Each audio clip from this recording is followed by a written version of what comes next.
Pendant que Zelensky et ses alliés sont en train de se flatter d'avoir fait exploser plusieurs dépôts de missiles et de munitions, ils en rigolent au fait. Pour eux, c'est une victoire. Et ça va diminuer les capacités militaires de la Russie. Et donc, on les encourage. Faites davantage de ces opérations pareilles. Il faut anéantir davantage de dépôts de munitions et de missiles. Il faut anéantir beaucoup à travers la région. Envoyer plus de drones. Pendant ce temps, ils sont en train de s'apitoyer, de s'alarmer et de tenter de créer des émotions à travers les actions de représailles de la Russie, n'est-ce pas? Voilà, c'est coup pour coup, terre à terre au fait. Maintenant, c'est ça. Tu me donnes un coup, je te donne un coup. Tu me donnes 2 coups, je te donne 2 coups. Tu me donnes 4, je te donne 4. Et puis, on va voir, voilà, qui va pleurer. C'est ça. Et donc, ça sert à rien de dire, oh non, ils ont frappé, c'était au marché, c'était à l'église, ou non, mais eux, quand ils envoient les drones, ben écoutez, ils ne s'en soucient pas si ça va tomber sur des églises ou des marchés ou des hôpitaux ou des écoles ou je ne sais quoi encore. Donc, il faut assumer ses responsabilités. Il faut assumer ses actes. Voilà. Ce matin, ça se passe dans la ville de Kherson. Voilà, je tenais à souligner cela parce que il faut que ça soit clair dans la tête de tout le monde. Et on nous dit qu'il y a 6 personnes qui ont été, non, 7 personnes qui ont été envoyées au repos éternel suite à ces différentes frappes de la Russie, n'est-ce pas, en réplique, en représailles de ces différentes actions nombreuses de M. Zelensky dans les différentes régions, n'est-ce pas, de la Russie. Vous vous souvenez, il y a juste un jour ou deux, le ministère de la Défense russe et les gouverneurs régionaux, n'est-ce pas, de ces régions frontalières de la Russie ont annoncé clairement que M. Zelensky avait envoyé plus de 125 drones. Vous imaginez 125 drones, effectivement, pour porter un coup dur. Et après quoi, eux-mêmes, ils ont annoncé qu'ils ont détruit un dépôt, mais là où ils ont annoncé qu'ils ont détruit le dépôt, le gouverneur de cette région avait indiqué clairement que les attaques de Zelensky n'avaient causé ni dégâts, encore moins de victimes. Donc voilà, c'était une information qui était tiraillée entre les deux. Et donc au moins 6 civils qui ont été envoyés au repos éternel près d'un marché de Kherson. Alors, mesdames et messieurs, partagez la vidéo dans tous les groupes possibles. On nous informe ce matin que ça s'est passé effectivement ce mardi matin très tôt,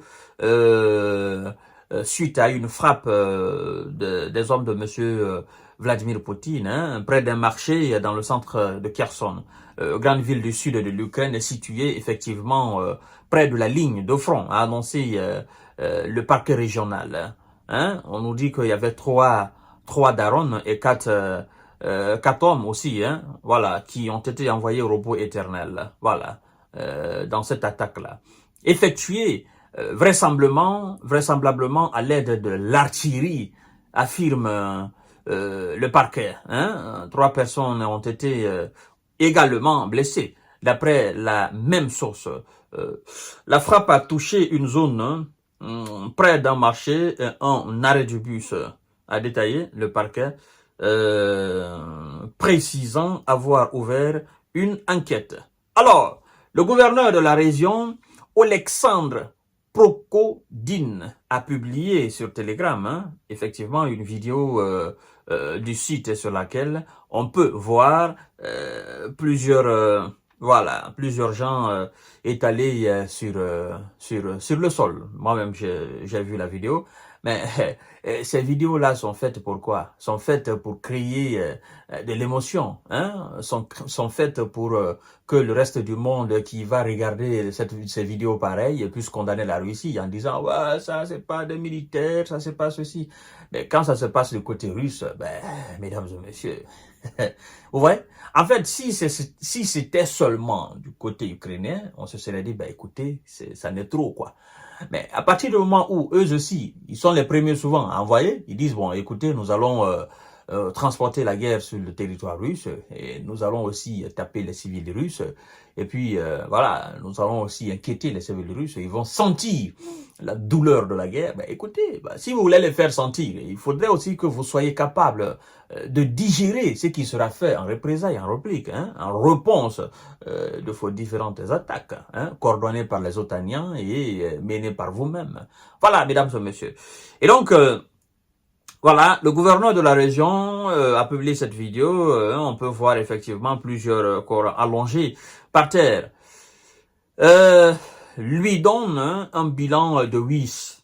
Voilà, le gouverneur donne un bilan de 8 personnes qui seraient envoyées au repos éternel.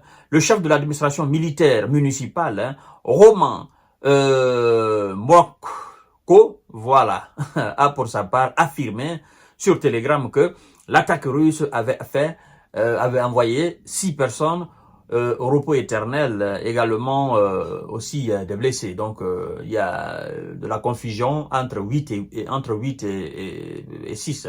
Le gouverneur lui dit que c'est 8 personnes qui seraient envoyées et le chef militaire lui parle effectivement de 6. Mesdames et messieurs, vous devez savoir que Kherson est situé au sud de l'Ukraine. Effectivement, au début des opérations spéciales militaires, Kherson a fait l'objet de domination de l'armée russe.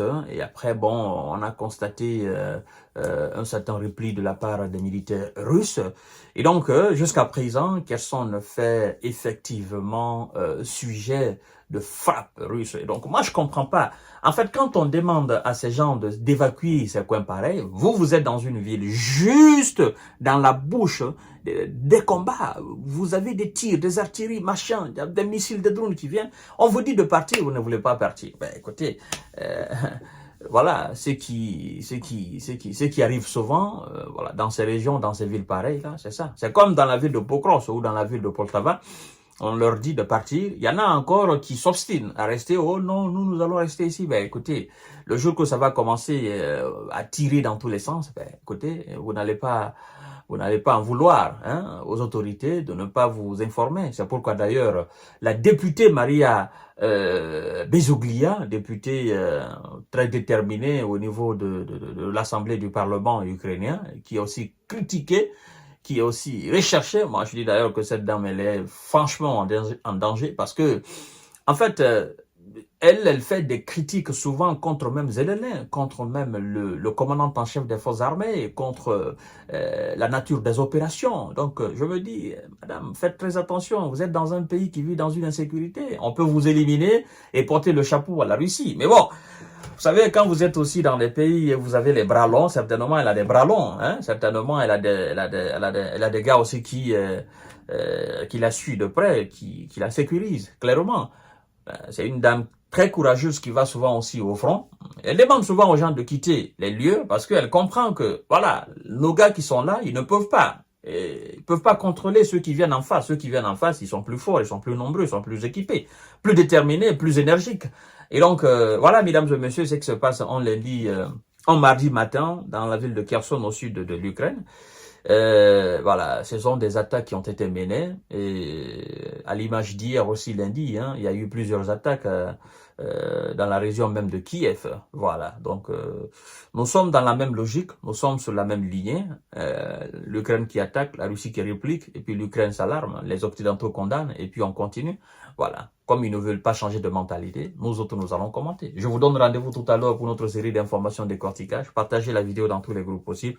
Abonnez-vous sur ma chaîne YouTube Kanteji Visionnaire le vrai. Activez la cloche de notification pour ne plus rater mes vidéos. Merci beaucoup. Mon but c'est de vous informer et effectivement, je voudrais que le vôtre soit de partager les émissions. Merci infiniment.